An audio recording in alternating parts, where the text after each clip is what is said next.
Hello and welcome to your favorite cloud learning channel, Cloud Expert Solutions, and welcome back to AWS Certified Solution Architect Associate Certification Bootcamp. In this module, we are covering a service that simplifies one of the most vital tasks in IT, backup and recovery.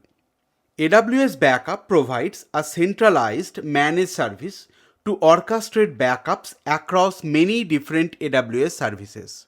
For your certification exam, understanding how this service unifies policy management and ensures compliance is crucial.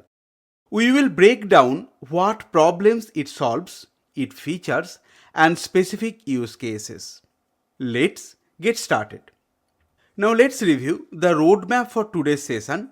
We will start by explaining what problem does AWS Backup resolve. Then we will cover AWS Backup Features.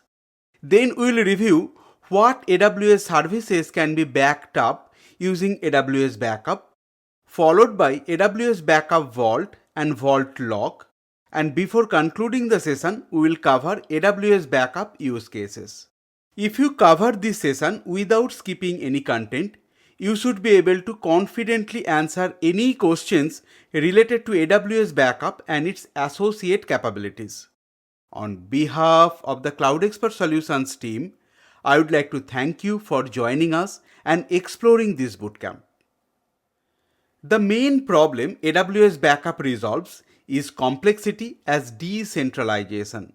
Historically, if you wanted to back up an EC2 instance, an RDS database, and a DynamoDB, you had to go into 3 different interfaces, configure 3 different snapshot policies, and manage them separately. This was messy, error-prone, and made compliance audit difficult. Because for a large organization, enforcing a consistent backup policy is not an easy task. AWS Backup solves this problem with a unified solution. It gives you a single dashboard to define backup policies, apply them across your entire AWS environment, and manage the retention and lifecycle of your backups from one place. It brings order to the chaos of data protection. Now let's review AWS Backup Features. AWS Backup is packed with features designed for enterprise use. This is your single pane of glass to manage all backups from one console. The core feature is policy-based orchestration using backup plans. To create a backup plan, either you can use AWS defined template, you can build your own plan, or you can define a plan using a JSON file. With backup plan, you can define how long to keep the backup and where to copy it, that is either same region or cross-region replication for disaster recovery. AWS Backup supports continuous backup for services like RDS and EFS that gives you near zero data loss potential or RPO and point-in-time recovery. Another critical feature is the ability to test restoration points, which ensures your data is recoverable when a disaster actually strikes. It streamlines the entire backup lifecycle. You can also create a tag-based backup. Now let's understand using a diagram. Let's assume you have one EBS volume, and in that EBS volume you have a tag called prod. If you have created a backup plan and the plan name is backup_plan, then in future when you are going to create a new EBS volume, and if you are going to use the same tag, that means tag equal to prod, then the new EBS volume will be automatically included in the existing backup plan, and you don't have to create any new backup plan for all your future instances. Now let's review the list of AWS services that can be backed up using AWS Backup. The service list is extensive and continues to grow. For the certification exam, you should know the AWS Backup is the unified solution for most of the core services that you work with daily. To start with, compute and storage. AWS Backup supports managed backup for Amazon EC2, Amazon EBS volumes, Amazon EFS, and Amazon S3.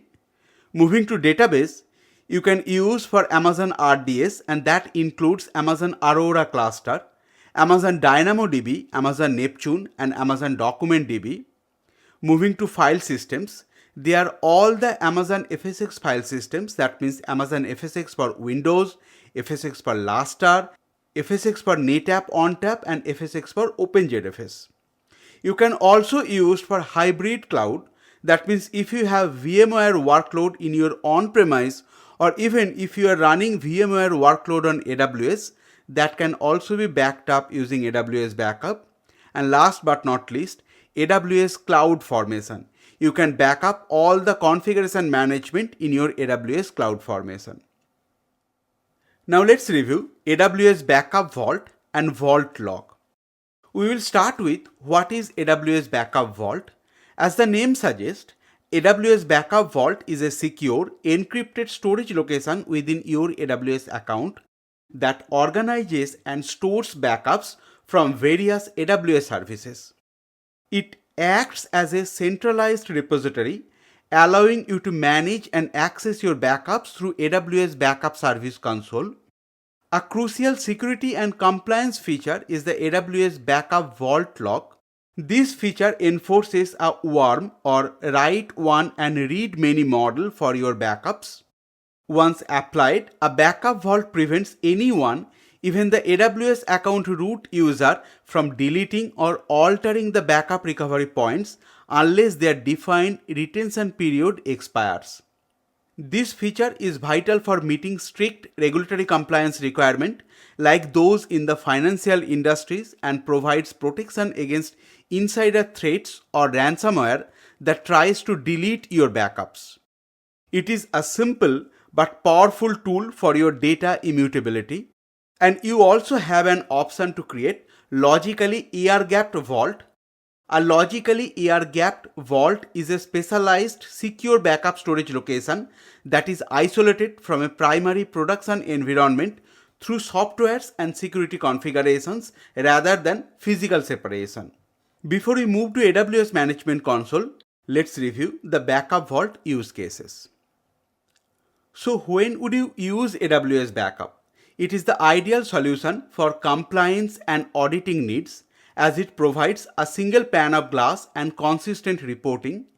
It drives operational efficiency by automating schedules and lifecycle management, so you don't need any custom scripts. It's a core component of cross-region disaster recovery strategies because it automates the replication of data across geographic boundaries. And as we discussed in the previous slide, the Vault Log feature makes it a powerful tool for protecting your organization against ransomware attacks. Now let's go back to AWS Management Console and let's review AWS Backup in action. Back to my AWS Management Console. Before reviewing AWS Backup, let's review the service what we are going to use for the AWS Backup. For that, we will go to EC2. From the left hand side, under Volumes, we have created one EBS volume, and this is the EBS volume. Maybe I am going to rename that. I have used the name as CS Demo EBS. Now let's go to AWS Backup and let's create a backup for this EBS volume. I am going to type AWS Backup or simply Backup, the first service from the service search option. I do not have any backup job created. That is why I am seeing this dashboard. Either you can create a backup directly from here, or from the left hand side, here is the backup plans. But let's review all the options available in the left hand side. First, here you have a dashboard where you will be able to see all the backup plans and the job. Then you have jobs dashboard. This is only for the backup jobs. Then we have vaults. By default, you should have one backup vault. If you don't have, you can create one.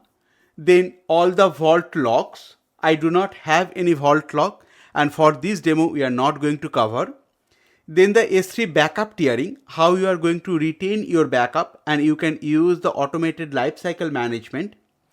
Then the backup plans, we are going to create one. Protected resources, what are the resources that is protected using this backup. Then you can also go to job dashboard where you can create the report. There is a new feature called malware protection. Here you can scan your backups for any malware threat, and AWS is going to use AWS Guard Duty malware protection capability. You can also do the restoration testing from here. Here is the legal holds. We talk about the vault lock and then the settings. Now let's go to our job dashboard and let's create our backup plan.